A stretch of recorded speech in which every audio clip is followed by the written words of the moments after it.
Okay, this is what gets me a little bit in trouble every now and then. I'm not like the everyday average kind of scholar theologian guy. Okay. This is my speculation of what has taken place in the Garden of Eden particularly. I do think that there is a physical serpent that is there. And I do think that there was a rebellion that took place prior to what we're seeing in the story of the Garden of Eden, okay? We're not given the details of what all that is, but that seems to be that we're zeroing in on a moment, but there's stuff that's happened prior to it, right? Sure.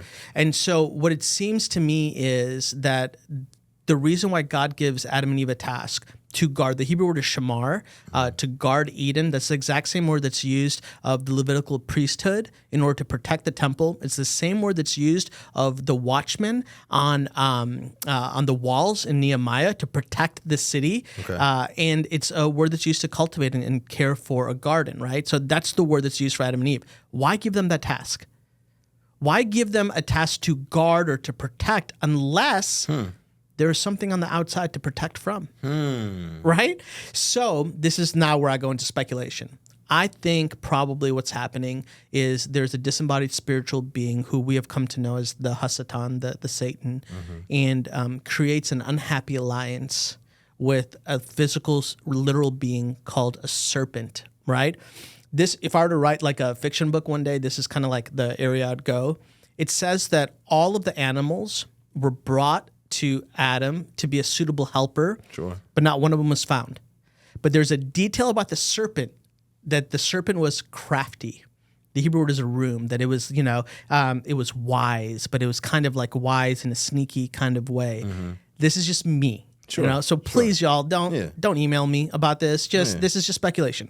What if the serpent made it's like The Bachelor, right? The serpent was like, I made top 3. Like maybe I could be one of the, and then it's like, nope, no helper suitable. Now the serpent's ticked off, angry, frustrated. And now a spiritual being comes in and is like, hey, let me take your form. I got something. And we can have a little bit of an unholy alliance that happens here. Yeah. And now we can catch Eve and Adam off guard. And the reason why I think there's some legs to this is what's fascinating to me is that the judgment, the consequence, is given in Genesis 3 to both humanity and the serpent in a physical sense. The serpent has to crawl on its belly and to eat the dust. The Hebrew word for humanity is Adam. The Hebrew word for soil is Adamah. There's a play on words here. The very thing that the serpent thinks that it is going to devour and crush, right? Humanity is the very thing it's going to be forced to now eat and consume in this reversal that takes place. And so, I think that Eve is not surprised because it was routine to have spiritual beings around and there's animals around. But I think Eve was not aware of the deep level of deception that was going to come. And the reason why she should have been aware is because she should have relied back on God's words to her, not the deceptive words of the enemy.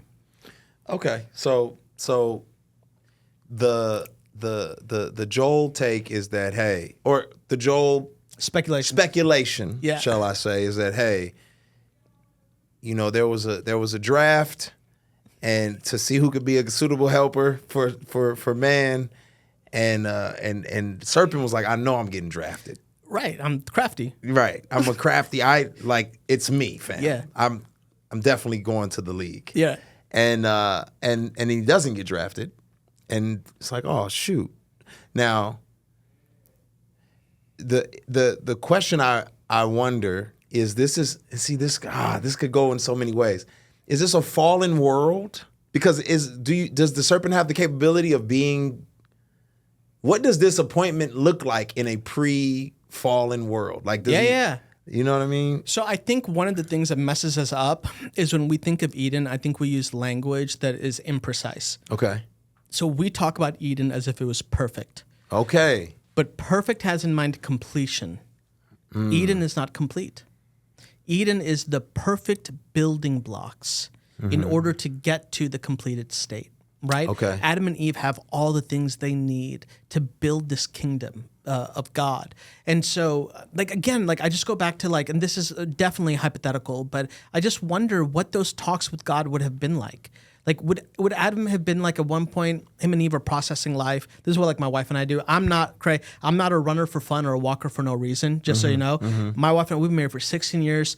That girl loves to walk for no reason. She's always wanting to walk. It could be 125 degrees outside. Yeah. Like, I will melt thinking about that. And she's like, let's go on a walk. She's walking so she can eat cake. I don't know what it is, but it's a lot, and I don't want to do it. I get it. But what I've noticed is the reason why she cares so deeply about walk. Which, by the way, marriage advice, we notice that when we go on walks daily, our like percentage of fighting decreases by like 75%. Because on those walks we talk. Yeah. We're processing life. Yep. Right? Yep. And so it's like, okay, what is God doing with Adam and Eve? He's walking. I almost always wonder, like, maybe Adam and Eve are like, there's like these animals, and there's this one animal that has a big old mane about it, right? And there's this other animal that has stripes on it.